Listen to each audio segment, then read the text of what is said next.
তো আসসালামু আলাইকুম, সবাই কেমন আছেন? আজকে চলে আসলাম জোহান ড্রিম ভ্যালি পার্কে ঝিনাইদহ। তো আমি কি দেখলাম আর আপনাদেরকে সব কিছু দেখানোর চেষ্টা করব, তো সাথেই থাকেন।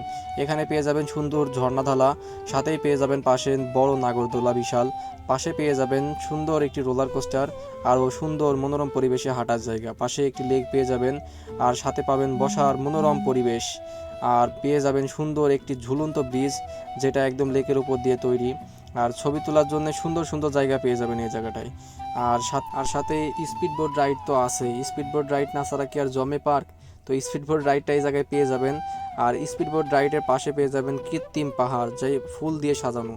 তো আমি একটু পার্ট নিয়ে দেখলাম সবার সামনে কিভাবে কথা বলতে হয়, সবার সামনে ভিডিও ওপেন করে দেখলাম কিভাবে কথা বলতে হয়। তো যাই হোক, লজ্জা তো কাটাইতে হবে, তাই একটু ক্যামেরা ধরে নিজে একা একাই বকতে থাকলাম। তবে সাথে থাকেন, ইনশাল্লাহ আমি খুব শীঘ্রই ডেভেলপ করব। আর এই স্পিড বোটের চারি সাইডে যে পানির মাঝখানে যে পাহাড়টা, এটা হচ্ছে ফ্লাওয়ার ভ্যালি বলে পরিচিত। এত সুন্দর, শুধু ফুল দিয়েই সাজানো। আর পাশে পেয়ে যাবেন এই ফ্লাওয়ার ভ্যালির সাইডে যেটা হচ্ছে লাভ পয়েন্ট। এটা সব জায়গায় আপনারা দেখতে পান ফেসবুকে। এখানে সব কাপলরা ছবি তোলে, যাকে এটা আমাদের জন্য না। আর পাশে পেয়ে যাবেন সাধারণদের বসার জায়গা, খাওয়া দাওয়ার জায়গা, যেখানে রান্নাবান্না করে এই জায়গাটায়। তো এই জায়গায় রান্নাবান্না করতে হলে আপনার অফিস থেকে পারমিশন নিয়ে আসা লাগবে, এবং তারপর এই জায়গায় রান্নাবান্না করতে হবে। তো তারপর পেয়ে বাচ্চাদের কিছু খেলনার জিনিসপাতি দেওয়া আছে এখানে, তো একটি দোলনা সহকারে।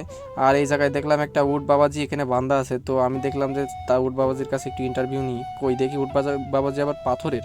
তাই চলে গেলাম ভিআইপি প্লটে, এই যে ভিআইপি প্লট 2। আর এই জায়গায় সব ভিআইপিরা যারা আছে তাদের জন্য এই জায়গাটা, আমরা সাধারণদের কোনো এই জায়গায় বসার কোনো ইয়ে নাই।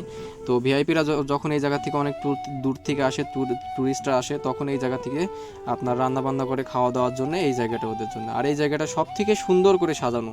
এই জায়গাটা আমার কাছে মনে হয়েছে পার্কের সব থেকে সুন্দর জায়গা। আমি তো এই জায়গাটা শুধু বসার জায়গা দেখাচ্ছি, এই যে এই পাশে যে এই জায়গাটুকু আছে, এটা শুধু ফুল দিয়ে ঘেরা। তো ফুল দিয়ে ঘেরা ওই জায়গাটা আপনাদেরকে দেখাই। এই দেখেন, এই জায়গাটিকে শুধু ফুল, চারি সাইডে শুধু ফুল, হলুদ ফুল, গাঁদা ফুল দিয়ে, লাল কালারের ফুল দিয়ে, অনেক রকম বিভিন্ন রকম বিদেশি ফুল দিয়ে আপনার জায়গাটি সাজানো। আর এই পাহাড়ে যাতে না উঠে মানুষ, এখানে একটি সাইনবোর্ডও দেওয়া আছে, এই যে পাহাড়ের ভিতরে প্রবেশ নিষেধ। আর আমার সব থেকে পছন্দ হয়েছে এই জায়গাটা এত সুন্দর, ফুল দিয়ে না আসলে আপনারা বুঝতে পারবেন না। তো সম্পূর্ণ ভিডিওটা দেখার জন্য আপনাদের অসংখ্য ধন্যবাদ। ভিডিওটা কেমন লাগলো অবশ্যই কমেন্ট বক্সে জানিয়ে যাবেন।